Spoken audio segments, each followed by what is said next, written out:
Ang kapamilya stars na sina Janine Gutierrez at Jericho Rosales ay nagsimulang mag-date last year bago pa magsimula ang kanilang katatapos lang na seryeng Lavender Fields. Sa isang panayam ay inamin nga nila na nasa getting to know each other stage na sila at nagpapatuloy sa pagkilala pa sa bawat isa. Makalipas ang ilang buwan ay napagkikita na si Jericho sa mga family bonding at celebration ng pamilya ni Janine.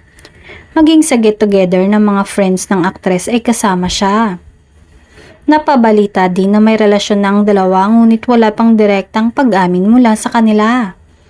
Nitong nakaraang holiday ay kasama ang aktor sa celebration ng family ni Janine.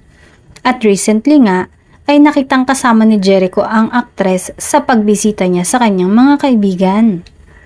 Open na nga sa publiko ang dalawa. Tanging mga salita na lang ng pag-amin na galing mismo sa kanila ang hinihintay ng netizens. May balitang lumabas na 6 months na daw magjowa ang dalawa.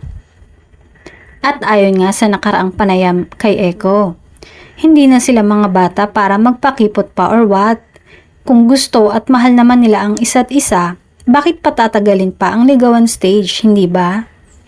Totoo naman ang sinabi ng aktor. As long as masaya sila sa company ng bawat isa, nagkakasundo sa lahat ng bagay at higit sa lahat, iniintindi nila ang bawat isa.